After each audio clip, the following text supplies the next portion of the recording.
been instructed by people that we've had on the show that like Twitter is the best method of social media for this type of thing. Yeah.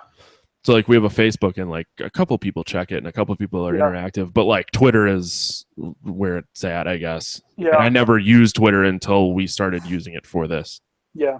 Yeah. I can see that. I mean, Facebook, I've it's kind of a closed circuit. You've got your friends, and then you might get some, I guess, followers or whatever they are on your page. But it's like, I've really,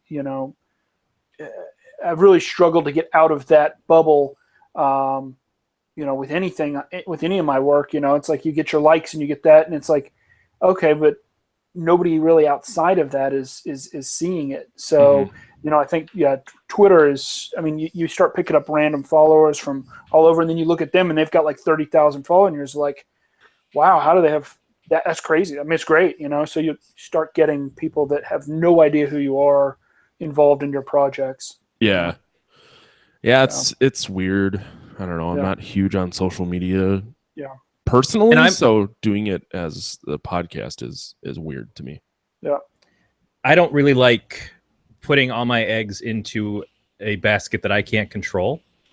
So it's hard enough with YouTube because we've had problems with YouTube where stuff got pulled down for reasons that weren't even expressed to us. It was just after the fact. It's like, hey, by the way, your YouTube video isn't up or it's not monetizing, whatever.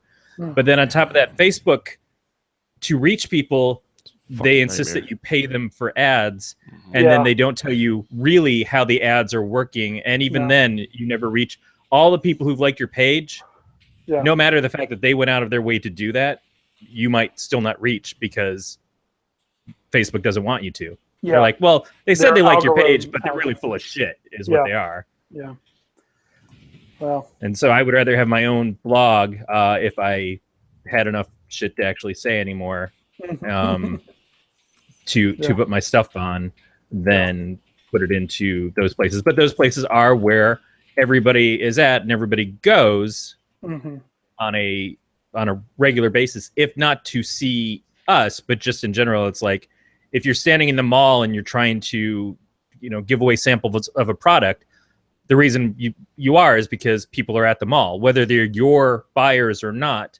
They're there, so they're potentials. Sure. But it may be that you work better focused in your own storefront somewhere, where you can actually control things like the lights, the settings, the music that's playing, everything, give it the ambiance of whatever your product is. But it's going to be harder to get people to go into that store than just wandering through the middle of the fucking town hall that they're in. Yeah. Well, that's a good way to liken it. Are we starting the show now? Or are we No. Okay. I didn't know. I saw it says live. I didn't know. I was like, oh, okay. Yeah, it's live on YouTube, but I haven't started recording. Okay. I've never used that function. I gotcha. Yeah, it's only use is for podcasts, and even then, it fucking sucks. What are you drinking? Are you drinking beer there, or is that? Yeah, no, it's a beer. So a friend of mine gave me some homebrew, and he asked me last night if I drank them yet, and I'm like, I should. Yeah. So this one was labeled FS on the cap. I don't know what kind it is. It's lighter, and then the other one is a black IPA. Gotcha. It's not bad. Are you a stout person? Is that why you're doing the Three Floyds thing, or? I haven't called worse. I like stout. I've never drank Dark Lord, and it's my buddy's. That's what he wanted to do for his bachelor party. Gotcha. So we got 9 a.m. tickets. I just hope that I'm standing upright, because like fucking High on Fire and Amon Amarth are playing, and I love death metal. Oh, okay, nice. Yeah. Nice. Either that or I'll be in prison because I hate people. Oh, okay. So I might kill somebody. Gotcha. Yeah, we'll find out. I've never been there. I just hear that it is a shit show. I can imagine. Yeah. Have you ever been to Three Floyds? No.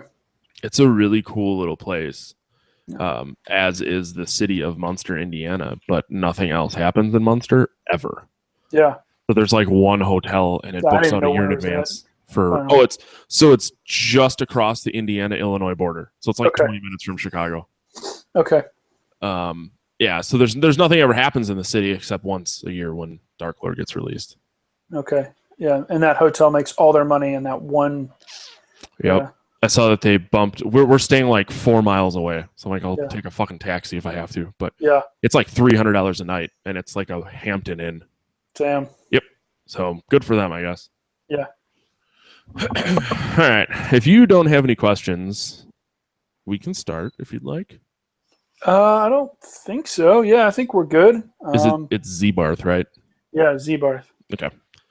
I don't want to fuck it up. But you will. I will. All right.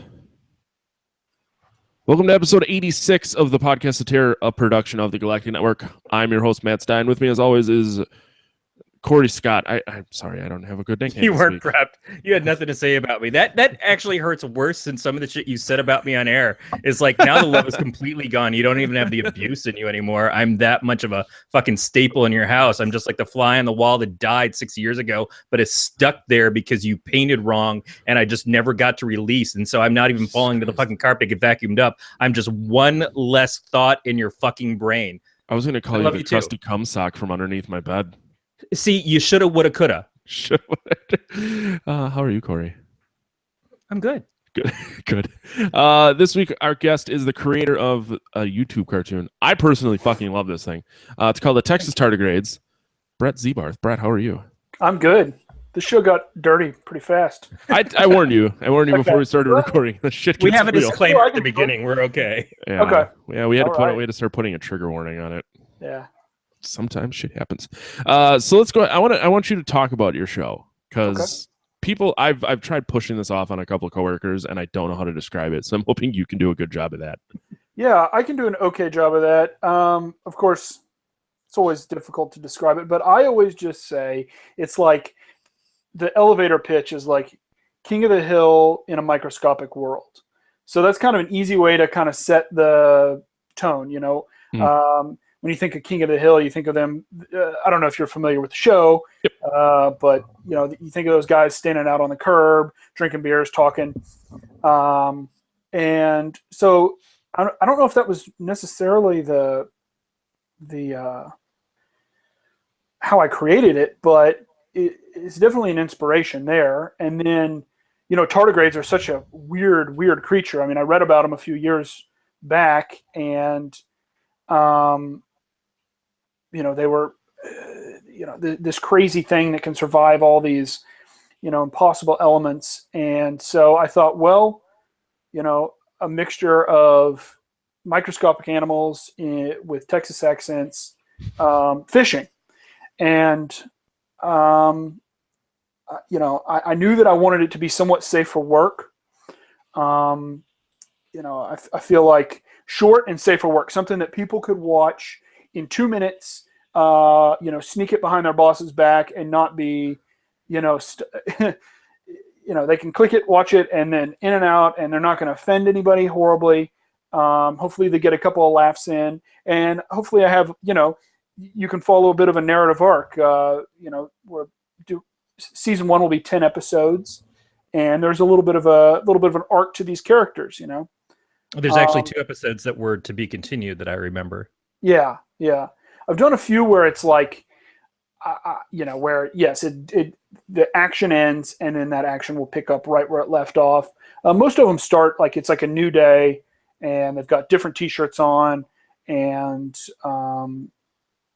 you know, again, I want to try and keep it isolated enough to where if you were to come in on episode 3, you wouldn't be completely lost. Although you might be completely lost anyway, because some people don't even know what a tardigrade is. So that's been an interesting thing. Is like, I guess if you're trying to explain the series to somebody or explain it, sometimes you have to just back up and be like, "Oh, do you know what a tardigrade is?" Because some people don't know what that is, or a water bear, you know, and you have to explain it as this like weird little thing. So it's been interesting. You know, it's an interesting, yeah. I usually just say they're 2 minutes long. Just fucking watch it.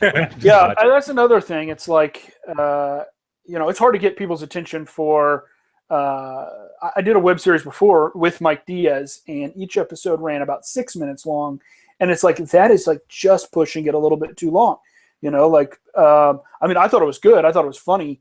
But it's like at that 6 minute point, you're really, you know, in this world where there's so much content. It's, you got to be able to grab people and 2 minutes is like, hey, it's 2 minutes, it won't kill you. Mm-hmm. That's probably how I'll start selling it now too. It's a good. I mean, a lot of times watch it. I've made that complaint many times that there's too much shit to watch. Yeah. So if it's between not watching something or just 2 minutes, I'll give you 2 minutes. Yeah. Yeah. I mean, the whole world, everybody now is competing with like Game of Thrones quality shit. I mean, it's like fuck that. This. Yeah. I mean, whether you like the show or not, it's like there's so much good content out there now. It's really insane. I've been finding. I just finished watching The Night Of, that HBO miniseries. Mm-hmm. Yeah. And what the fuck else did I finish? I don't know. Yeah, anyways, there's a lot of shows that I'm really, really into, and they're really good. And then you get to that last episode, and they just fall flat. Yeah. And I was talking to a buddy of mine, and all he said was, "Well, they can't all be Breaking Bad." I guess, but you got to see it through. Yeah. I don't make TV shows or cartoons, so far be it from me to tell you how to do what you do. But that's if you make a fucking TV show, just make it good the whole time. Yeah. Fucking assholes. Well, thanks for coming. Yeah. It's fun to finally have you on. We've been trying to figure this out for a bit, I think. Either that or we just set it out. I don't know. That was a lot of beers ago we started that discussion. So that could have been yesterday, is what you're saying. If that's your time constraint. Yeah. It was a lot of beers ago. So noon? 11:30 this morning? Hey, I had a pretty bad headache earlier, so I'm drinking the pain away at this point. But yeah, so thanks again. For more on this podcast, including show notes, contact information, subscription links, go to gncast.com/pot. You can chat with us on our Slack channel during our shows at gncast.com/signup. While you're there, you can subscribe to our newsletter. If you're new to this show, I think I do this every week, but this is probably, you should go back. The worst episode. We assume. We're not even 5 minutes in, and we're already like, no, fuck this show. We screwed it up again. Yeah. We're going to cover some news. Then we're going to get into a movie. We're going to talk about 1994's In the Mouth of Madness, which this is the first time I've seen it. And I had not really heard of this movie until you suggested it. And that's crazy. Within like 3 days, like 7 people brought it up. And I'm like, this is fucking out of control. Huh. I liked it, though. But we're starting a new little segment here. I probably should have warned you now, knowing that you're a beer guy. But what you drinking? What am I drinking right now? Yep. Oh, that's pretty lame. Coconut flavored LaCroix. There's nothing lame about it because Corey's always drinking Lipton iced tea. Okay. Yummy. He doesn't drink, so he's got to keep it classy around here. No, we had a listener write in because I generally always drink beer. He kind of called me out on never saying what they are. Gotcha. So we started this what you're drinking, and which makes it even worse because I'm drinking a buddy's homebrew, so I don't know what it is. It's good though. The cap was labeled FS. Yeah, I don't know what that would be. That doesn't sound like it's short for any type of beer style I can think of. It smells like kind of weedy and sweet. Okay. The only thing I could think of would be a farmhouse, like if it's a farmhouse saison. Yeah, maybe a farm. Okay, could be a saison. That's the only thing I can think of. But I know it's got Kevin. A little cloviness to it, a little Belgian yeast characteristics there. I love Belgians. Well, Kevin, you don't listen to my podcast, but good work, man. Now just start listening to my podcast. All right, let's get into the news real quick. I'm gonna kill this beer. Start the next one. Brett, I know you're never supposed to ask someone you just met their age, but how old are you? I just turned 36. Okay, so I'm asking because I'm hoping you have at least heard of this game. Yeah. Night Trap, which I remember owning as a kid on Sega CD, is getting a 25th anniversary re-release on PlayStation 4. Okay, yeah. I'm super fucking excited. I like video games a lot. Did you play this at all when you were a kid? No, I was a Sega kid though. I had the Sega Genesis, and I loved. I had the buddy that had the Super Nintendo, and it was always the battle of like which one's better. And I always liked the Sega because it felt like. I mean, it was just the marketing telling me that it was cooler. Mm-hmm. But they had slick marketing back then. If you remember, like the Sonic the Hedgehog marketing and Mortal Kombat 2 had the blood in it, and But they I had, don't know. they I had feel like it was a little bit more like, I don't know, for lack of a better term, metal. You know? no, it really was. They had games like Kid Chameleon, Yeah. which was pretty Slaughterhouse. Yep, Slaughterhouse. But like you said, the biggest thing was that Mortal Kombat had blood. Yeah, and that was a big one. Yeah, we had Super Nintendo and Sega. Yeah. But we had Mortal Kombat on Super Nintendo, so I didn't know until I got to an arcade that there was blood involved, and I gotcha. then we got the fucking Sega CD. That was like the beginning of full motion video. Now, Corey, I'm guessing you never. You were what, 27? I've never seen full motion video in my life. You were I'm saying you were 27 years old when this game came out because you're 57 right now. Yes, thank you. My video game system that I had from the first that I can remember was an Odyssey 2 from Magnavox, which was kind of the also ran to the Atari 2600. I didn't get another video game system until I lived in my stepfather's house, and they had an old classic Nintendo in there. But one of my best friends had pretty much every system. Like every time a new one would come out, he would get it. So he had a Genesis. He got the Sega CD later on. He had the TurboGrafx 16 and the TurboGrafx Duo, which I played the hell out of that thing as much as I could. My other friends, were fucking expensive. Yeah, my other friends, I went and stayed the weekend at their house one time just so I could beat A Link to the Past on their Super Nintendo. So I was kind of like, I got to play video games vicariously through other people, and a lot of times I would just wind up watching one of my friends like sit there and try to beat the Mega Man games all day. I feel like we should give note to the fact that the Odyssey 2 from Magnavox had a ripping 128 bytes of RAM. Yeah, that was higher than my Commodore 64, which I replaced it with later. Now, Commodore wasn't really a gaming system, but it did play a lot of games on that. Commodore was like a computer, basically, right? Like a little home computer that they advertised as a gaming system. I was a little young for that one. Yeah, it used an Atari joystick, or you could get different style ones, but it had the same gaming port on it, and it had cartridges, or if you invested in it, you had the floppy disk drive or the cassette drive, which don't use a cassette drive if you can help it. So back to my original point, Corey. Sega CD is kind of where I remember full motion video becoming huge. They had Ground Zero Texas, which was like a light gun shooter game. Night Trap, which is being re-released. There was a game called Sewer Shark. Yeah, I remember the ads for that. And Tomcat Alley, which was a fighter jet game. Literally every Sega CD game was just full motion video, and it was QuickTime events where you just hit buttons. Was Echo the Dolphin on Sega CD, or was that the regular? I think it was both. Oh man, yeah, I think I remember that one as well. Yeah, there was one on Sega CD. Yeah, I never picked up that system. That was when like Sega started releasing. I think they were getting a little desperate. They released the CD, then they released Saturn. Then they released a 32X thing that went inside the Genesis, and it was pretty terrible. But you needed it to play Doom, so yeah, that was it. You could play Doom and then that Star Wars game or something. Yep. I think we rented a 32X from Blockbuster one time. Yeah, I did. Yeah, because you could do that when we were. You could do that. Yeah. So Night Trap's coming back. It's like just a remaster. They didn't add anything. I think the whole game is like an hour and a half long, but they're getting my money. And if you want, you can download the theme song, which is horrendous. Yeah, I did. I watched a little trailer. That theme song is terrible. It's bad. It's really bad. Yeah.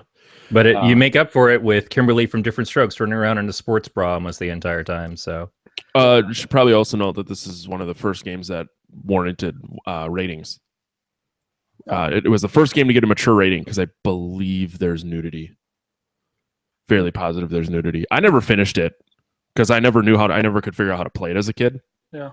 I didn't know. Now you have a reason to find the brief nudity in there. That's the other thing close too, all the is blinds.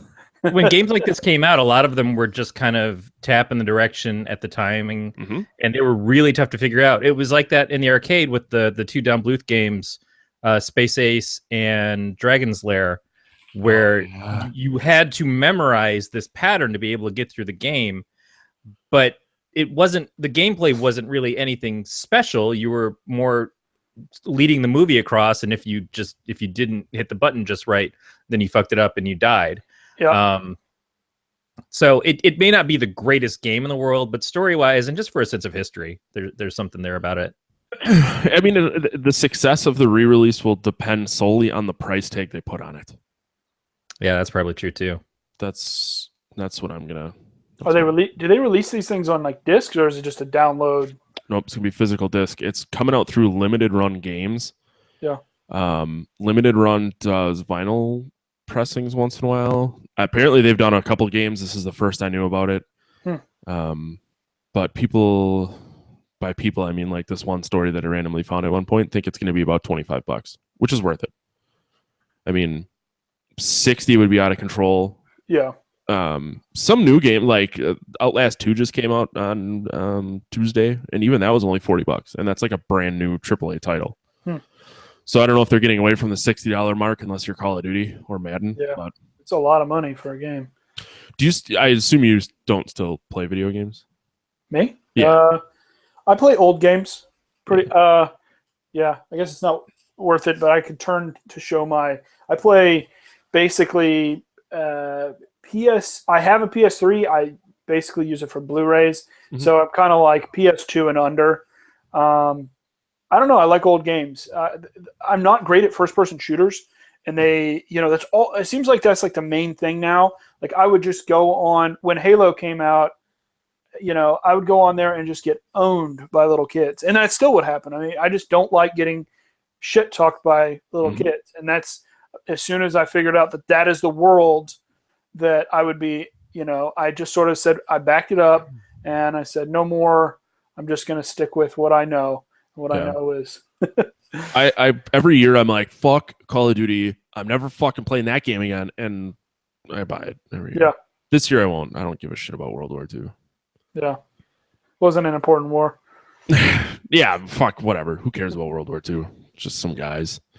No, this isn't the video game podcast, but I don't like the slower pace. I like fast, and Gotcha. Everything I do in my life is fast, right, Corey? I agree. Premature ejaculation. I have fast pooper.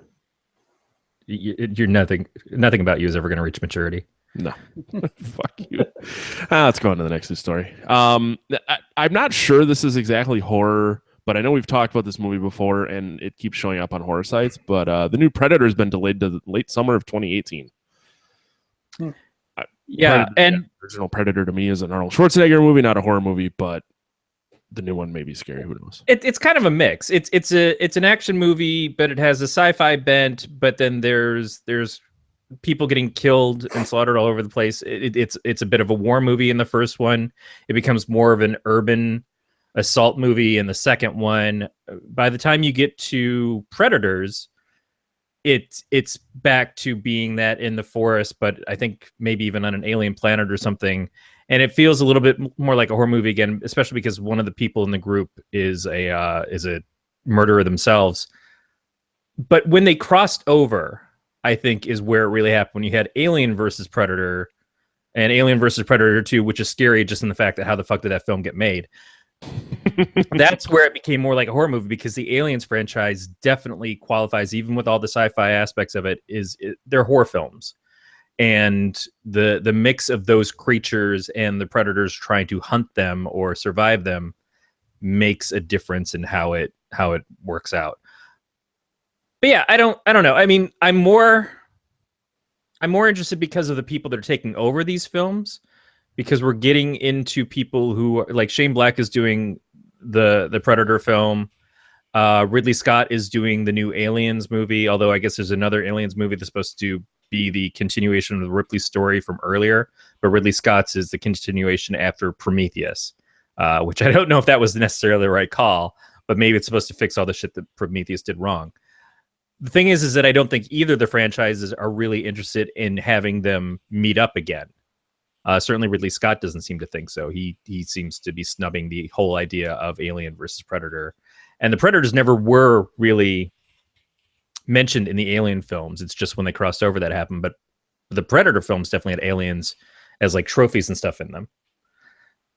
As far as how long it's going to take, make the best film you can. Mm-hmm. You know, that's what we were talking about earlier. Is it whatever you got to do to make your art good, do that. And if it takes longer, it takes longer. I'm always concerned when I see all these movies that are announcing dates that they're going to come out, and then they say, and we've got these 2 writers working on it right now, and it's like you've announced a director and the lead actor or actress, and you've given us a release date, and you haven't even written the goddamn thing. That bugs me. That doesn't fill me with a lot of confidence in what you're doing. But in this case, it's the opposite. It's like we've been working on this. We know everything that's going into it, but we need a little bit more time. Fucking take your time. Yeah, Brett, are you into Predator at all? I mean, not really. I mean, I like the original one with Arnold Schwarzenegger, and I think I saw the second one when I was young. I didn't see those Alien versus Predator movies, so I really don't know anything about them. They didn't look very good, but I might be wrong on that. You know, they looked like they, you know, who knows? There's you know, but the first one was kind of a payoff of a long time promise. Aliens versus Predator. It was a comic, right? It was based on a. It was like based on a comic series, and then there was probably enough of a fan base for that comic book series, I'm assuming, to this is a cool idea. The comic book series actually started before Aliens 3 came out, and I believe it starred Newt from Aliens. Oh, okay. She had grown up in that, and by the time Aliens 3 happened, it's like, oh well, none of that can happen now. Although they're going to go back and they're going to retro that now. But the first one had at least touches of things that if you were a fan of either series, it worked for you. Like, for instance, the guy, Lance Henriksen, who played Bishop in Aliens, played the original guy who he was based off of, who was built to look like and emulate, who was the head of the Wieland, I think, Foundation, who was also named Bishop something. And he's in that because he's dying, and so he's looking in this place to try to find a cure for what he's dying from. But it gives you that sort of throwback of like, okay, this is all kind of how it pins together and how it makes sense for the 2 franchises. Aliens versus Predator 2 was a crap fest in and of itself, but on top of that, it was so hard to see what was happening. The screen was just dark almost the entire time. You could not tell what was going on. And it was basically like Godfather 3, where they just made it darker, just to cover up the just make it darker. Yeah, I think the production company just didn't know what they were doing. So it was a good hot mess, and that's why it never continued past that. And it for a while it killed both franchises. Yeah. I don't know. I like Prometheus, all right. I mean, I'm anytime somebody has the balls to put out some dark sci-fi, I'm usually a little more lenient on it, just because there's just not enough good dark sci-fi horror stuff out there. So I guess the bar is a little bit low because there's just not a ton of it out there, you know, when you think about it. So as many story flaws and stuff as Prometheus had, I could get on board just because, like, okay, well, we've got some really cool visuals here, and so that helped it pass. Got a B. I'm not a huge, Aliens fan. I also don't care about movies and canon and this, that, the other thing. It's just, I just want a good movie. Like, at this point in my life, just give me a good fucking movie. Just make it entertaining. Yeah, make it entertaining, because unfortunately, shit is not good anymore. Yeah. Most things are bad. Like, when did they start being bad? Do you have a In the Mouth of Madness and before? I mean, and after. Anything after that is. I don't dislike some of the newer movies that come out. We've reviewed recent movies that we both really like a lot. Yeah. I find more things that are recent I like less than, like, I watched Hot Shots 1 and 2 the other day, and my wife's like, "Why are you doing this?" I'm like, "Because these are fucking great movies." Okay. Like, they don't make movies like that anymore. No, they don't make too many of those now. For a number of reasons. I mean, Saddam Hussein is in there, a tiny dog, and he's got tan marks for where he's wearing a bra and shit. And, like, you couldn't get away with that anymore. I mean, they kind of did that with The Interview to a limited degree, and watch what happened. That movie almost didn't get to come out, and they had to fight to get it released at all because everybody was so freaked out that that the guy that we're just taking pisses at now, it was going to get all upset with us and throw a bomb at us. And it's like, wow, we probably shouldn't put out this movie. And now it's like every day, hey, fuck you, North Korea. I said, quoting, you know, a president, not myself, but kind of funny. Well, I mean, we're doing it. We're saying that to our own president at this point too. Yeah, no, exactly. Since that day, I have not heard at so many concerts, fuck president's name. I didn't know you were a big fan of the Dixie Chicks. Yeah, I am a fan of the Dixie Chicks, actually. You're just a fan of Dick. That too. Chicks help, but what a weird combination. Yeah. Or whatever you're into. I think the problem with a lot of what we're finding our enjoyment being lower and lower on recent movies is not so much that they're bad. It's just that we've seen so much of this stuff before, and there's not a lot being brought that's new. It's just emulating things that have gone before it. In the case of Aliens and Alien, those are two movies that are very iconic and told at the time very original stories. The horror story in space and the whole creepy spookiness of Alien stands out among everything else because it was one of the very first like that. And Aliens brings us the Space Marines and the whole like guys running around with machine guns and stuff fighting the alien creatures in space. But so many things since then have copied those.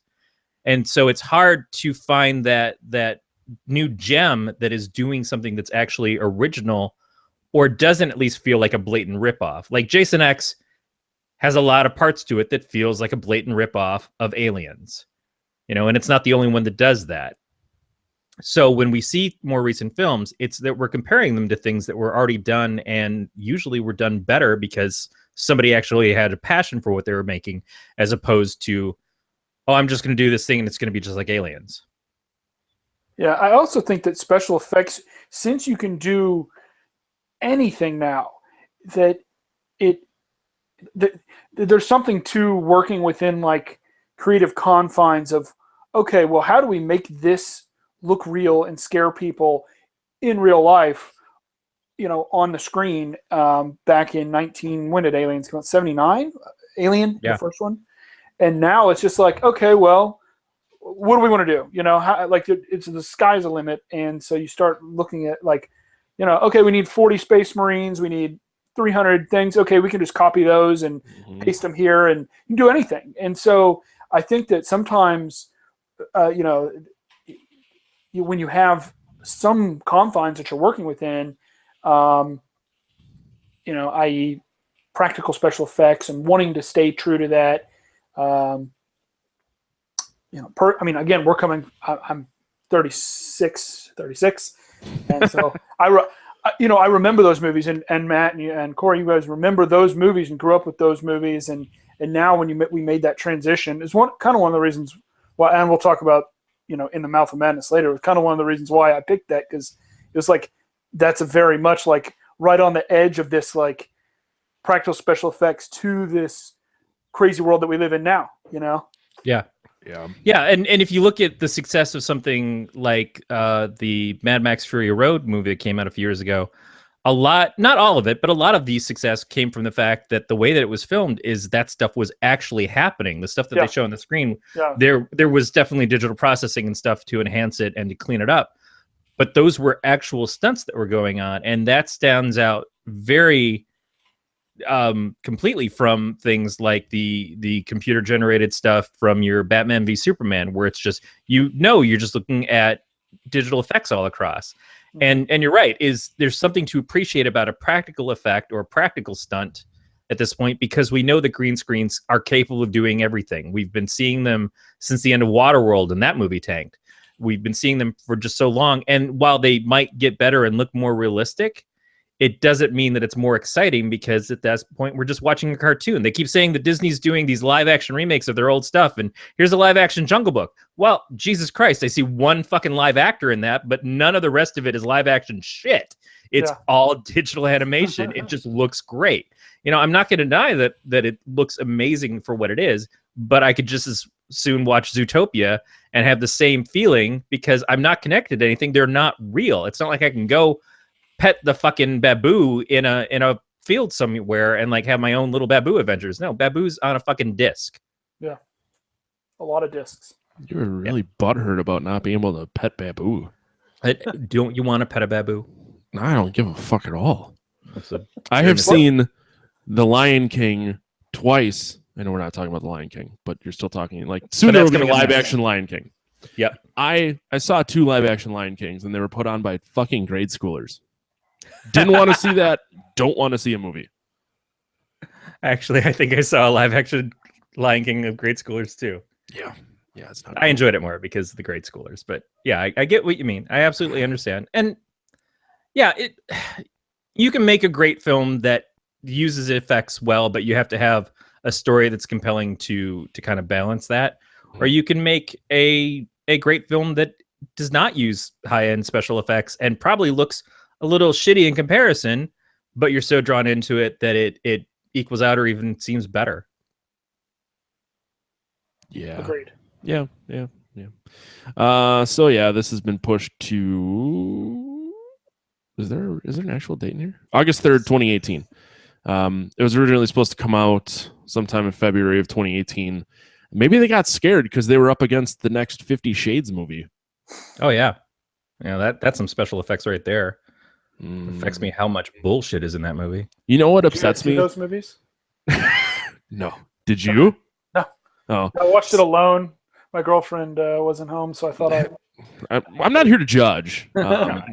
There's a billboard down the highway that I take to get to Milwaukee, and there's a lot of porn stores because it's a big trucking highway. And shit, I can't remember the name of the store. Anyways, they tout that they have the 50 Shades Darker line. I'm like, oh, so 50 Shades now has like a line of dildos. Oh, okay. Probably butt plugs. Yeah, but so does Avatar. What? Avatar has a line of dildos too. Have you ever seen the weird alien? I think there's an Avatar fleshlight. Have you seen the alien dildos that shoot eggs out? I've heard about it, and I have not seen the Avatar things either. But in person or on the internet. If you've seen one in person, you don't have to admit it. Okay. But I saw a video of someone, that shoots the egg. Yeah. Fucking people. Not for me. Yeah, I'm not sitting on I'm two an of them. open-minded person, but not for me. Yeah, everybody has their own kinks. Everybody has we are not going to judge you for what you enjoy as long as it's not harming anybody else. You have your thing, and I'm glad that there's a world that can cater to that. But I'm a gentle little princess, and my soul can't handle looking at. When we looked up some stuff a couple weeks ago, and I went to the wrong site to find an answer to somebody's question on here, I was just like, nope, I'm done. Did I ever tell you the vibrating butt plug story? No, I don't know. I assume you hadn't heard it, Brad. Is this your CBS How I Met Your Mother moment? No, what is no. So this is not me. My wife overheard it. She claims she was at a porn store getting things for a bachelorette party. I'm not here to judge. But she said there was a guy who was buying butt plugs at the counter, and he paid or whatever, and then they asked if they had any batteries, and the guy's like, no. Why do you want batteries? And the guy goes, well, I want to try them out while I'm driving home. I'm like, oh. I guess. Damn. Why wait till you get home? I mean, as long as it's hands-free, that's perfectly okay. True. Just voice activated. Butt vibrate. There was the sex toy that got in big trouble because they were tracking the information that they weren't supposed to, of like the sex toy could be controlled through your phone app, and they were uploading all that information to themselves, so they got sued, and they just wound up giving everybody money. They're just like, here, we're just gonna refund you. Fuck, should have bought one. All right, let's do this last news story before we talk more about butt plugs. Does season 3 of the TV show Scream, which is currently on MTV, is rebooting itself? I guess. I don't watch it. Going to a totally different cast, new showrunner. Who is it? Queen Latifah, I think, is going to be a part of it now. Yep, that's a questionable decision. Brett, do you watch this at all? No. Is it any good? Do you I haven't watched it. Yeah. No. Okay. No, I mean, seen the original, but that's maybe this one of the sequels. But we'll actually be reviewing the original next week. Yep. But I watched some of the opening scene of the first episode of this from season 1. and it was just kind of like the Scream movies to me walk a fine line between being slasher flicks, and good slasher flicks because of who they're made by, but having a lot of comedy, a lot of great character stuff. It was the first time we were seeing that kind of tongue-in-cheek meta humor of, we've experienced all these horror slasher flick tropes, and now we're going to explore them in this movie, but we're going to call them out as we see them, and we're going to call out other things before they even happen. And that was very interesting for a while. But we talked about this a little bit with Glenn when we did Final Girls, is at some point you have to stop exploring those tropes and try to come up with something new, because otherwise everybody's just saying, oh, ho, we're so much smarter than the horror audience that we're supposed to be catering to because we've outthought what your expectations are from these horror movies. And it's like, yeah, but I also enjoy those movies, and I don't want to just be made fun of. I want to have a really cool horror movie, or I want to have a really good slasher movie. But at the same time, the Scream show, I don't know, because I didn't go far enough into it, if it has that same level of character and comedy and writing that kind of alleviates some of the tension that I needed to. And it felt a little bit too much like some of the other shows that have been on TV, like The Following, where it's just, you're just waiting for people to die the whole time. And I cannot handle that many shows like that. I get that with Game of Thrones, and Game of Thrones breaks it up with some other brilliant character stuff at the same moment. But I can't just watch people just like, hey, I really like this. Oh, he's dead. Oh, well, I like that girl over. Oh, she there went her face. Just I can't do that so much. And being teenager characters and being an MTV, I wasn't really sure if it was like if I was going to be the right demographic for it anyways. I haven't watched anything on MTV since, I don't remember. Jackass, maybe? Ooh. It's been a while. I'm a diehard Teen Mom fan. Which you one? are? Fucking Teen Mom. What is D-Mom? Teen Mom. Teen Mom. Oh, Teen Mom. Like those 16 and pregnant shows? I can almost hear you losing respect for me. Well, I can't tell if you're serious or not. I can't. No. The Fucking serious. Can sometimes get lost. And no, I'm dead serious. Really? Okay. Not because like I have to know what they're doing with their life. I have to know how they have fucked their lives up worse this week. And it makes me feel pretty good about myself. Yeah. If there's ever a question about if I'm not doing something right with my life, I just watch Teen Mom and I'm like, I could be way worse. Yeah. You were never a teen mom. No. Yeah, I could be 24 with 6 kids. Been married 3 times. Which is okay. Which is perfectly. Again, we're not judging anybody here. Oh, yeah. You can be 24 and 6. If that's what your jam is, or that's where your happiness lies, you enjoy that, but that. But you're also not on TV having empty follow around and exploiting your own misery for cameras, and that's a little different. Yeah. Oh, we watch Catfish too, because that's I really just like seeing the depravity of human beings. Yeah, it makes you feel better that you're not like those people. It's a little bit of a self-esteem booster. Catfish to me is fascinating in the fact that, like, how do people still let this happen to them? There's a movie, there's 5 seasons of a TV show, and they still don't get it. You're fucking dumb. I don't know. Yeah, because everybody's so desperate for love or attention that we just hunger for. Sorry. So Ben, our guest from last week, just showed up in the chat and is now just Teen Mom yelling Janelle at me, which if you watch Teen Mom will make sense. Thanks, Ben. I'm sorry, Corey, you were saying? No, I don't have a lot to say on it. I figured that where MTV really lost, there's that 16 and pregnant show. I'm sure that sells fine, but you know what would sell even better? 15 and slutty. That's what you do. You get them the year before they're teen moms. Do you? It's kind of like developing your own Kardashians at that point. Do either of you listen to Aziz Ansari's stand up at all? No. I have. You have? I have. Yeah. Okay. So he does a joke where he's talking about how MTV has 16 and pregnant, and then my super sweet 16, and he goes, what they need is a 16 and pregnant. Where at the end, Method or whoever did Pimp My Ride shows up, and he goes, I'm gonna raise your baby as my own. Go back to being a teenager. That would be good.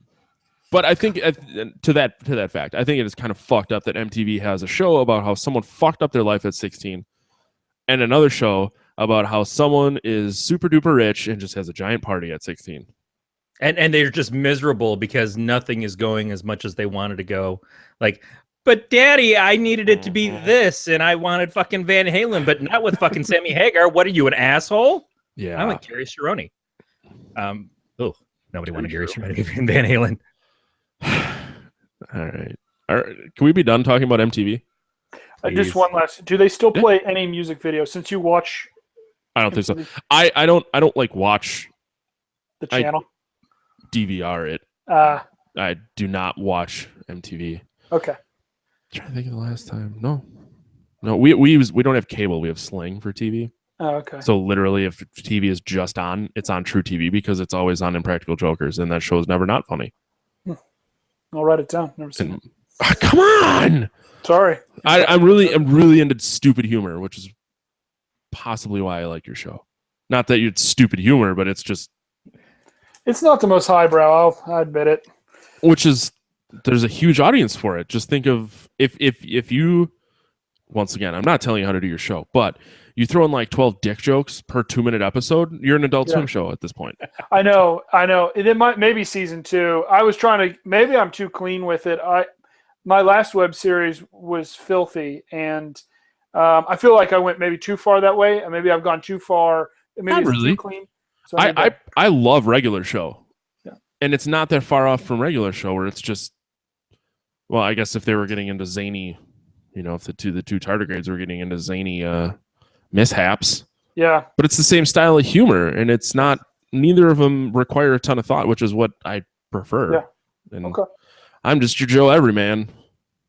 No, it's good. It's good feedback. To be quite honest. Don't listen to me. I've been drinking. And it's terrible feedback. I won't listen at all. You're so fucking stupid. You can make fun of me on my own podcast. It's cool. We have one clean podcast that we do together, which we never talk about in here. Strange as that is. And it's a very different feeling for us when we record it, but it makes sense for it's something that Matt did from the beginning, and I kind of came in to help out recently, and it's us and another duo who do the show. Butt plugs? But yes, Weird World Weekly. And so, butt plugs. But we go on there and we actively think, let's not swear, let's not get too out of hand. Unfortunately, we have Tasteful Dave Nelson who's editing us to clean us up even when we do get a little over the line. But it's a different show and it's a different audience. And I think that it's cool to hit both things because there are people who are going to like you and they'll follow you to either thing. But then there are people who are like, no, I wanted to be this way, content. Or I only came here for the dick jokes. And I think that this show is dick joke heavy. Mm-hmm. Yeah, Corey and my personality is dick joke heavy. You know what I mean? And that's just the way we are. But I have a personality at work that's like this, but light. Yes. Yeah, me too. I have a hard time remembering not to yell fuck at work. Yeah, you got to be a little more reserved depending on your workplace. I used to work in an equipment room at a film school, so it was like this, but maybe heavier on the dick jokes. It was right, So I guess if you work in a cubicle, you might want to. When I worked with all IT people, it was this at maybe the next level up. But when I'm in an office with salespeople and managers and the president of the company, everything, it's just a couple steps down. In all cases, I'm still me, and anybody there has a pretty good idea of who I am as a person. But there's a different part of me that maybe you don't get all of the Corey that day. Gotcha. Said my wife. I just like when people don't talk to me at work. Yeah. It's a different story though. Yeah. Let's get into In the Mouth of Madness. Unless you guys want to make fun of MTV some more. We can do it through this. Fair enough. Yeah. Corey, do you want to do a recap? I really like this movie, but as I was explaining to Brett before you showed up, I had not really heard of this movie, and this is the first time I have seen it. And it's not like it's straightforward either. It's okay. So, In the Mouth of Madness was made in 1994 by John Carpenter. It is a psychological Lovecraftian kind of film. It definitely has that aspect of the Cthulhu, old gods kind of thing to it, but it feels in a lot of ways like it's written to be about Stephen King, because they reference Stephen King a number of times in the movie. They do reference him, but they always say, "But our guy's better." And certainly the book covers and stuff look like Stephen King style covers that you would expect in the mass paperback stuff. So this writer, Sutter Kane, has written all these books, and they sell in the billions, and they sell in multiple languages, and they're huge, and everybody is like waiting for this new release of his next book called In the Mouth of Madness. And he has disappeared. So they hire this insurance investigator to come and try to help find him. Right before he gets hired by this company, he gets attacked by somebody with an axe who gets shot by the cops. It turns out that the guy who attacked him was actually the agent for the writer. He had no idea at the time until he's talking to them at this company. So they want him to go find the writer. And what he works out is a set of clues that he finds in the designs of the covers on each of the covers of his books. He puts them together and they form a map to a secret town that doesn't really exist on any other maps anywhere. So he follows it with the editor of the books, this woman, what was her name? Styles, I believe. Styles. Yeah, that's right. I kept thinking she was from Teen Wolf. So he and she go to this town. They find the place by driving through some weird thing where they fall asleep and go completely off the road, and then wake up and it's daylight and everything. And they're trapped in this town, and this town seems to be the place, and all the characters from this guy's books, they all exist here. So it's kind of like if you're Stephen King and you wake up in Derry, Maine, and you run into Cujo, and you run into Pennywise, and you run into all these other people and stuff that you've written, except you're not Stephen King, you're a person who's read a lot of Stephen King. And as they're trying to figure out what's going on in this town, the actions and stuff that they expect from these characters start to happen. Like the woman who owns the bed and breakfast that they stay at is killing her husband, and kids are chasing this dog down the street, and they're all kind of demonic. And there's all these different parts from the books that kind of add up, and they see things that shouldn't exist in the town, but they open up the window and there they are, this church and stuff. That's kind of where it starts, or that's more of the halfway point in it, is how much of this is actually real, how much of this has been staged. Sam Neill, as John Trent, keeps attempting to tell them, you guys are just doing this for publicity for his next book release. None of this is actually happening and stuff. This is all a big con. And they're like, no, we're going to do something like that, but we didn't. He actually disappeared, and now I have no fucking idea how we got to this place and what's happening here. But it's a general mindfuck, essentially. Mm-hmm. Yeah, it was really. Sorry. No. After you. Oh, I was going to say that was a pretty good description, and I think I understand the movie better after your description of the movie. Thank you very much. You're welcome. I'm paying attention. Yeah, one of us has to. Yeah. It's really fucking confusing, especially with the way the movie starts. But obviously, it's one of those movies. And Brett, I know you've listened to the episode, but we'll spoil everything, so don't hold back.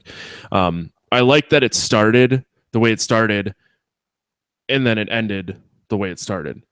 Because when I first started, and it kind of makes the movie make more sense, because nothing really makes sense.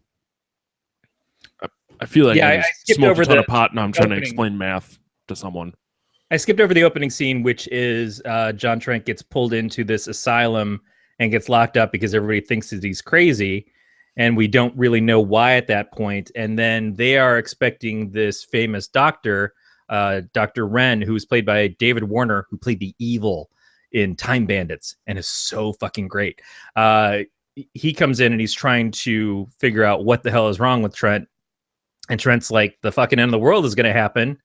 And it's because of this writer and this book that just came out, and it's going to cause all this insanity. And in that regard, the whole, like, the book is going to cause everybody to go crazy and kill each other and everything. That reminded me so much of Halloween 3, The Season of the Witch, which was the first Halloween movie not directed by John Carpenter. Yeah, it's a dumb one. It's the dumb one. It's a very different one. But the idea of like we're trying to stop the world from getting destroyed, but we have to call all these TV stations to stop them from playing this commercial. And one of the stations like, no, fuck it, we're going to keep playing the commercial. And then all the kids' faces are going to melt into spiders. Spoilers for Halloween 3. I forgot that that's how that movie went. I thought it was weird, like how they made the movie and that's how the world ends because so many people. I guess just it's a fucked up concept. Yeah. Yeah. Go ahead. No, I was just going to say, I think, you have to take the movie like when you see the beginning and you have to, I guess you have to say, okay, this is reality. This is the actual reality that we live in. This is the real world. And at the very end it is as well. And everything in between is it's told through a flashback. It's sort of set up on this frame. Mm-hmm. So, you don't know. Yeah. After you've watched the whole thing, then you kind of have to go back and think like, okay, well, if she was a character and so, if she was a character, then what really happened when he went into that office the first time? She just wasn't there, so that scene didn't exist in that same way. When she went when he went and talked to Charlton Heston, which is Charlton Heston being in there is kind of a random there's a lot of good cameos in this. There's good cameos. It's just that was a random one. I forgot he was in it. I hadn't seen the movie in a little while, but like okay, so when he actually went in there, was that just a whole different exchange? I don't know. Yeah, I mean it's a mind fuck, and Well, I mean, and part of it is that they tell Trent Crane tells him right when he sends him back to deliver the finished work. He says, but you're part of the story too. I wrote you. You're not real either. Yeah. And Trent's trying to convince himself, no, I am real. I exist. You can't tell me that I don't exist. But he has to follow the same path. As he tries to deviate from what his story is. If I'm not going to deliver this book, I'm going to leave it here in the middle of the road. And then when it shows up later on, it gets mailed to him. Oh, well, I'm going to burn it. And then in the end, he goes to Charlton Heston. He's like, well, we can't release this book. And the guy's like, well, you already gave it to me several months ago, because his story was always going to be that he delivered this book. And that's what's going to cause everything to happen. But what I think it is that there is the real world. And then there's the world that Crane has been creating in his stories, which he realizes he didn't create so much as he was kind of seeing it and getting pulled into it. So it's this thing trying to creep out that is from the imagination or from somewhere else, but it has to kind of peek its way into reality. And it does that by people believing into it. And he makes this comment of, more people read my books than read the Bible. And the reason why the Bible and why God and stuff exists is because people have all read it and they all have the same vision and they all believe in it. But more people believe in my stuff now than that. So why wouldn't this become real? And so that's what it is it's a creature or creatures or gods that didn't exist or didn't quite exist, but became more powerful because everybody believed in them. That power of groupthink, that power of an insight that we all share. It's like if everybody has kind of worked up their heart rate. If you're watching a movie, you're watching a scary movie in a room full of people, and you all are kind of like getting the same mode of like, we're all kind of a little frightened anyways, we're all on edge, and you hear a bump, that bump magnifies from being just a simple bump or a simple creak of your house settling to there's somebody in the next room, and you all freak out together. That's why seeing horror movies in movie theaters is a different experience than seeing them at home by yourself. You can create your own kind of world, but then when it's a shared world, it becomes even more powerful. Interesting. Yeah. Holy fuck, Corey. That was a lot of information. Yeah. I need a nap. All right. I mean, or it could just be that there was a lot of meth and all the books were lined with it. I don't know. Corey just broke the show. Choose your own adventure. Yeah. Hurt my head. Yeah. I didn't realize how confusing the movie was until because I picked it based on like, oh, I love John Carpenter. I remember the movie in a certain way, and then I rewatched it today, and I was like, I don't know if I could explain what that movie was. I can't explain that plot from A to B at all. Exactly. I know there's cool images in there, but when you start, Corey, I think you did a really fine job there. But that moment when Crane is sending him away, when he's sending him through the portal, and Crane walks over to the door to let the creatures out, essentially to let them into the real world, and you see it sort of tear. Yeah. And it's the tears are, you can see on the other side, it's the text of the book. It's the text of the stories. They're tearing their way out of the stories into reality. Sure. And that's where it adds up to that. Yeah. So him being in the mental institution was actually written by Sutter Kane. So the whole thing is like a sort of a closed loop, like that isn't reality then, or is it? That's what I'm confused about now. That's reality, but he's trying to still fight the reality from happening.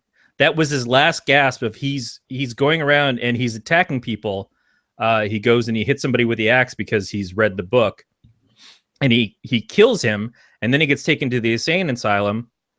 But the reason why he's doing it is because he's still trying to keep this new reality from happening. The movie's just about to come out, and so he's trying to hit the people who obviously have seen it, have gone crazy, because you see when the guy comes up and he's like, oh, have you read the book? And he's got blood coming from his eyes, much in the way that Styles did earlier. He's like, yeah, that's great, hack, and that's what the editor had tried to do to him.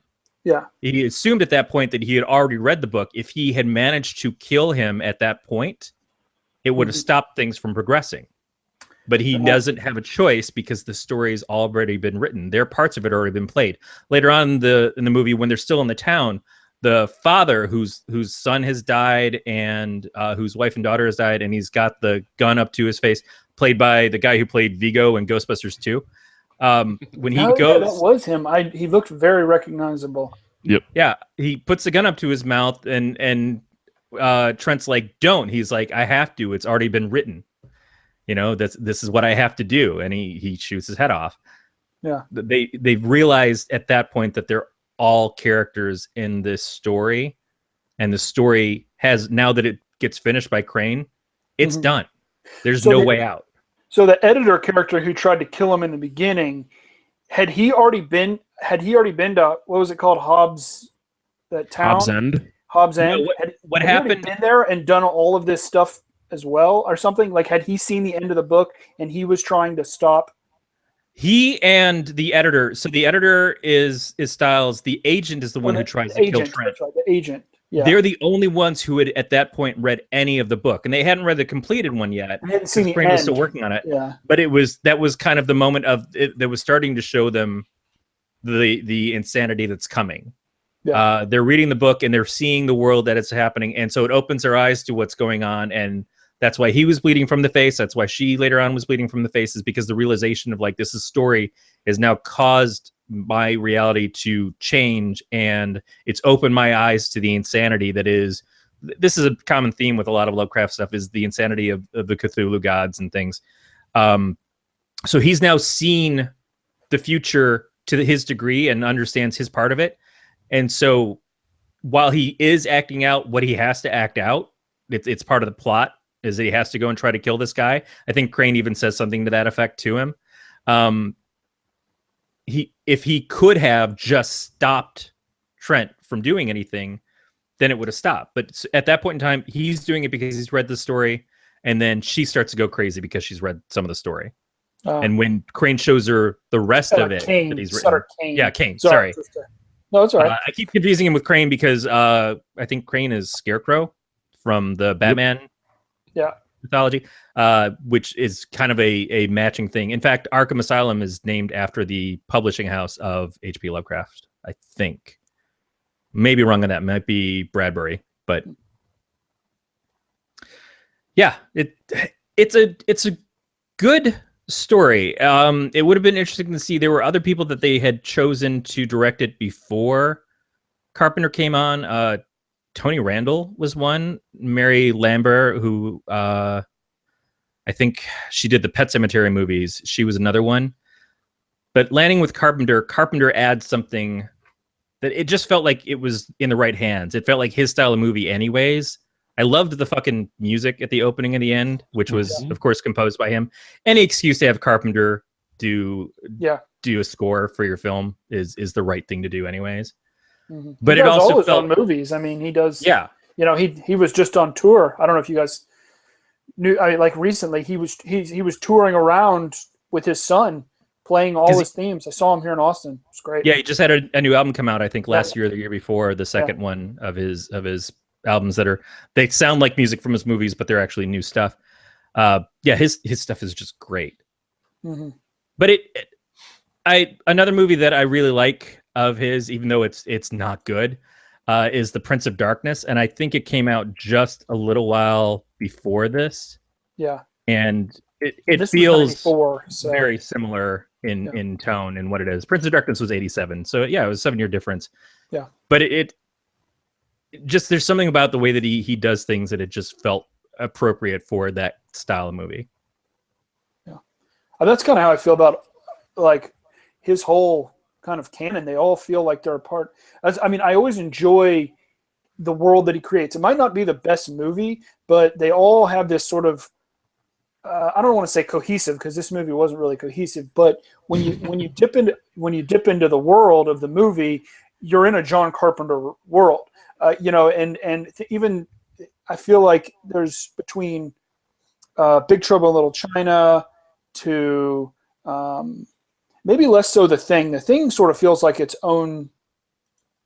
It feels like its own individual. I mean, it's got some John Carpenter. Obviously, he helped with the music and stuff like that. But like They Live and what else? Prince of Darkness is a good one. They all feel like they're a part of this John Carpenter world. And when you delve into them, even if it's not the best movie, for some reason, for me at least, there's sort of this level of comfort, like, oh, I'm in this cool world. And I mean, that's one of the, again, like same thing with this one, not the best John Carpenter movie, but I always enjoy, a horror film where we go into a small town. I guess that's sort of the Stephen King thing too.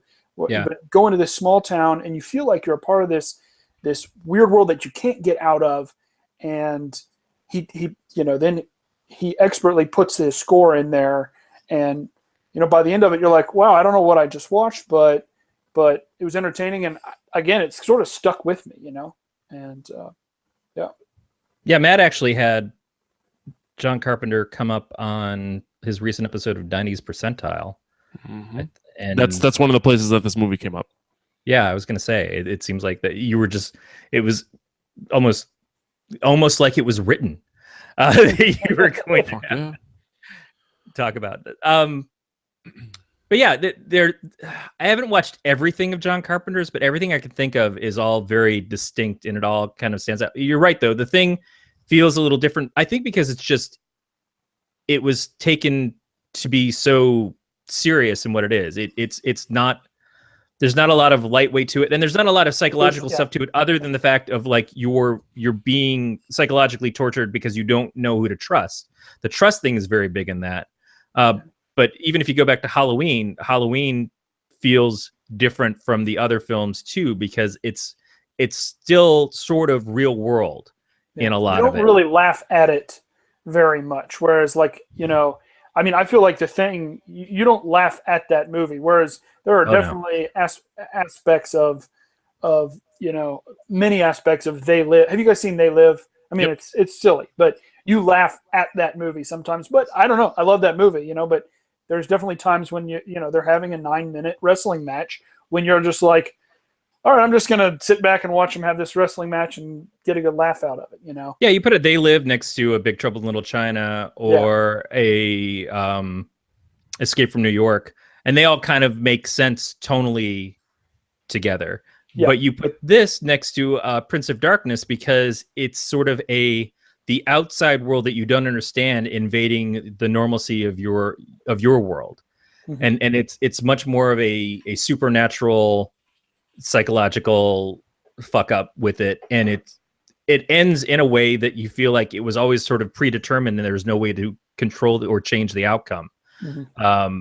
And I think that's the other thing too, is the end of Prince of Darkness reminded me a little of the end of this as well, because it's like they're trying to keep this one thing from happening, and then they realize at the end that no, we didn't keep it from happening. It's still going to happen like this, but what we assumed that thing happening was, it actually isn't. It's something else entirely.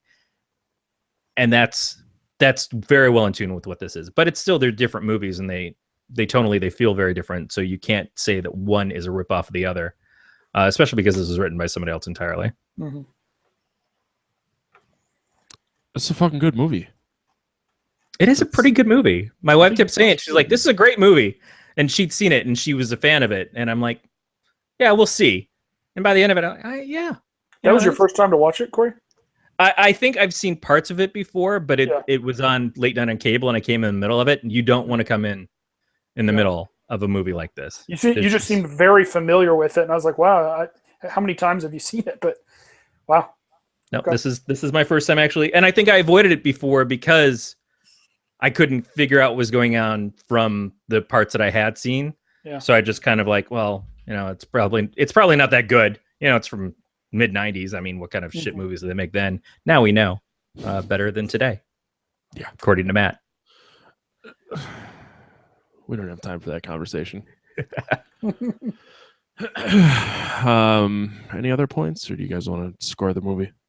I have one other point, and then I'm ready to score the movie. I guess one of the things that when I first saw this movie, I looked at when it was released, and I thought it was, I watched it, and then I was like, holy shit, this came out in 94.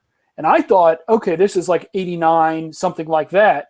And then I realized Jurassic Park came out 1 year before. So Sam Neill was in what I would say is like the divide between Jurassic Park came out in 93. It was cutting edge, some of the best CG, some of the best special effects we'd ever seen. And then you have him coming out a year later in this movie that's, 90% practical special effects and feels like it's part of a different generation. It didn't feel like a 90s movie. And so I always kind of looked at it, this actor was a part of this very clear divide between those older movies and what we have now. And that's just it. He did Jurassic Park, and he did this. Yeah. And then he wasn't in Jurassic Park 2.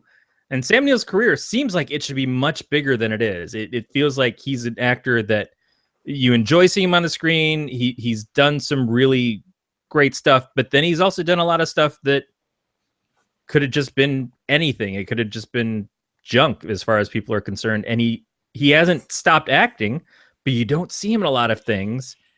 And it's like, man, why don't we get more Sam Neill? They're talking about Goldblum is going to be in the next Jurassic World. And it's like, that's great. I like me some Goldblum. Don't get me wrong. Where's Sam Neill? Yeah. Well, Sam Neill did Jurassic Park 3, which was somehow even worse than Jurassic Park 2, I guess. Yeah. I never saw 3, so never watched it. Was 3 the one where they got to the city? That was 2. That was the end of 2. Okay. I never saw Jurassic World, for what that's worth, but people keep sending their goddamn kids to the goddamn Jurassic Park. And so 3 was they go looking in there because William H. Macy and Téa Leoni, their kid has gotten lost there, and so they convince Sam Neill's character to go back with them to rescue him, but I don't think they give him all the information until they get there. I think Vince Vaughn's in that one too. Holy shit, really? I believe, if I'm remembering correctly, it's been a little while for all of them, but fucking people, man. Whatever. All right, let's go ahead and score it. We're gonna score this Bad Mama Jam on the patented FAP scale. Not really patented, but I do masturbate a lot. We're going to start off with the feature of the movie on a 0 to 5 scale. Brett, as our esteemed guest, you get to go first. How was the story to you? The acting, very 90s, but... So I'm just rating it on story and acting. And actually, after we've talked about it, I had it written down as a 3, but I'm bumping it up to a 4. Now that I've got a little clarification on the story, thanks to Corey here. It happens to me all the time, so don't even feel bad. Now that we've talked about it, I think I'm going to bump it up to 4. Nice. Corey? For the story, I think the story was a lot of fun. I enjoy the idea of a writer getting lost in his own stuff, it's a little never-ending story, but even better. Yeah, I'm gonna go 4. Well, make life a little easier across the board. I also gave it a 4. I'm really excited to actually go back and watch that, but we'll cover that in the next score. God damn, I need to take a nap.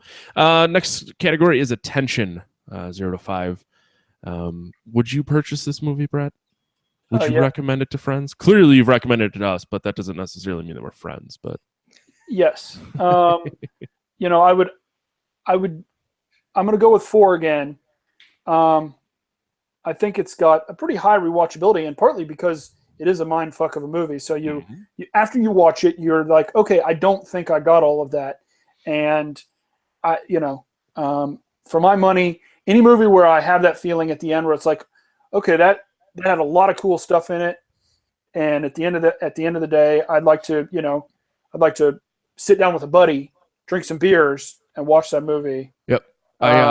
There's a bunch of friends I went to high school with who used to watch a lot of horror movies, and we started this thing where we go to. Are you familiar with Door County at all in Wisconsin? It's the peninsula. No. Okay, so there's a small town in Door County called Egg Harbor, and they have a beer fest every fall. So last year was the first year we went, and we just sat and watched horror movies the night before and got real drunk and recorded a podcast. So I actually want to, if we don't do a podcast this year up there, I want to take this movie up there to watch it with them. Cool. Because things would get real interesting when you got a bunch of beer in you. Yes. Yeah. I believe. How many beers did you drink last night? I had 2 bombers. Okay. I had a Boulevard Changeling. Okay. And an Ale Asylum bourbon barrel-aged impending descent. Okay. Then a glass of scotch. Yeah. Then that's a mistake, but it's a good mistake. And yeah. At the time, it's a good mistake. It was this some friends of mine have this party once a year, but you have to like dress up because they're like fancy fuckers. Oh, like dress up, not So I'd like wear a tie, which I'd Halloween. never fucking do. Okay. Yeah. And none of them drink beer, so they're like, if you want beer, bring your own. And I only brought 2 bottles. Does the tie ever get caught in the zipper from your gimp mask? I just want to make sure. I'd loosen the tie pretty much instantly, so there's no choking or anything. Okay. You love the choking. But fuck. So then I had scotch. It was a Glenmorangie 10-year. Yeah. Which was pretty fucking good. It was the first time I had it. Then I had 2 vodka tonics, and then I had a 7 and 7. Damn. How are you standing right now? Sitting, I should say. It's a fuzzy cloud. Okay. Like I said this morning, it was we'll get through this. Yeah. I did eat like 3/4 of a veggie pizza when I got home last night. Okay. The safety. Yeah. Pizza. It was pretty fucking good. I don't even know where we are right now. Corey, sorry. I got no. track there. Never. Did you give your score, Brett, for attention? I said 4 on what is it? Rewatchability and recommendability. I don't know. Okay. Recommendability. Yeah. I like that. Corey. I'm gonna go 3. I think it's a quality movie. I think it works more in, for me, the idea of watching it together in I'm gonna watch a bunch of Carpenter films. If I'm gonna watch Prince of Darkness and watch this as like a double feature, I think that would be fun. But I don't know that it's gonna be my go-to just to jump on like, oh, I really need to see In the Mouth of Madness right now. Did you give it a number and I missed it? 3. Jesus. Oh, I even wrote it down. Holy fuck. Wow. Based on what I said before we got into what a night I had, I give it a 4. And then last category we have is the scariness or the panic on a 0 to 5 scale, Brett. I'm gonna go 3 on that. I think there's some nice scares in there, and I think that one of the things that I don't really get creeped out by like monsters and stuff like that, but I do love their presence in the movie. I love animatronic monsters. So while I don't think they're all that scary, I do love them. I completely agree with that. That's how I feel about movies these days. Corey, how about you? Yeah, I agree. The monsters, when they show up, they're more of a, not so much of like, oh, here's a bunch of monsters and here's what you need to be scared of, because you're already at a point where you've been taken down this road of scary shit's happening anyways. There's people that are trying to kill him in the town. It doesn't matter as much that there are now creatures crawling through the wall. It's all part of the same thing. It's just the culmination of everything. But when they do show up, the effects are pretty good. They're practical when they're chasing him down the hallway. The moment when Styles is standing behind the door and you can see all the tentacles and shit that have just kind of poured out of her, and then she has to pull herself back together. Or the lady and her husband that were chained together in the hotel. That was a creepy little. I forgot about that moment, and it's so quick. It happens so quick. Yeah, when you just see this naked old dude lying there, chained to, oh, what's her name? Frances Bay, the actress. That's Miss Pickman, I think. I don't know. I don't want to say the wrong name, but anyway, she's a recognizable actress. But you just see him chained there, and it's quick. But that's like a genuinely like disturbing image. You know, that one kind of pulls you like, oh, okay, wow. Glad that there were so many people in this that were just random parts and stuff that were great and didn't need to be in it. You almost felt like they were kind of almost slumming for. I mean, some of them, like John Glover. I love John Glover. I've loved him in pretty much everything I've seen him in. He's not a big name actor, but as soon as you see him, you're like, oh shit, yeah, that guy. Right on, cool. And just in general, it came together really well. But that's not the rating. What we're rating on the Panic and stuff. I'm gonna give it a 3 again, but I'm gonna rate it where it would have been lower, because as horror movies go, and as far as like seeing people get killed and stuff, it's not super up there. But all the psychological stuff of telling you you're in the story and how the things kind of change, and how the personalities of people that he's around change in front of him, and he just can't control it, and he's trying to escape the town and keeps coming back. I think that adds to it. So yeah, I'm gonna go 3. I also gave it a 3. I didn't think it was scary, but I really did. The effects were really well done, with it being such an insane movie. Like they could have made things look cheesy really easily, and I feel like that didn't happen. So that 3. Corey, can you read the stuff? Yeah, you can contact us by leaving us a voicemail at 805-328-3966.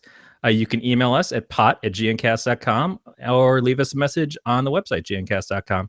We'd love to hear from you. We'd love to know, is Aliens a horror film? Is Predator a horror film? What do you think? Where's the line drawn? And is there one of these things? What is the best Carpenter movie in your opinion? We'd like to hear what your thoughts are on those things, and maybe we can use that information on a future show. You can also follow the show on Twitter, Facebook, we've got a page there, and Instagram at Podcast of Terror. And you can subscribe to us via iTunes, Stitcher, Google Play, or any of your favorite podcatchers, and leave us feedback there or rate us. We would appreciate it. All subscription options and links can be found at gncast.com/subscribe, and you can join us on the Facebook page for the network at Galactic Network. Brett, we want to hear from you again. Where is the best place for people to find you? I know we asked you for your Twitter and stuff earlier, but should they just go to that, or should they look at your YouTube page? Where do you want to probably or just the website, which has all the videos on it, and that takes you wherever you need to go, and that's easy. That's texastardigrades.com. Find me there, and oddwoodales.com for my beer. So excited for that beer. Corey, how about you? You can find the comics that I help publish at don'taskcomics.com. Matt, where can people find you? You can find me on Twitter and Instagram at Matt the Lifeguard. Or if you want to see how much I drink on a given night, Untapped, Drown the Mat. And also you can find Matt and I together on the other show that we do called Weird Word Weekly here on the Galactic Network. Which is legal in all 50 states now, Corey and I being together. Yep. That's it. Just going to leave it at that. Wow. Brett, thank you again for coming to hang out. It was a lot of fun. Yeah, thanks. Thanks for having me. It's look awesome. forward to all things Texas Tardigrades in the future. Yeah. feel free. Let me know when you want to come back. We can do this again. It was a good time. All right. Awesome. I'll try and not hit her hard the night before and be a little more with it. I'll hit it really hard the night before and not be with it. Yeah. There you go. Yeah, it's about time someone does it to me. Thanks again for listening to another episode of the Podcast of Terror. We will talk to you guys next week.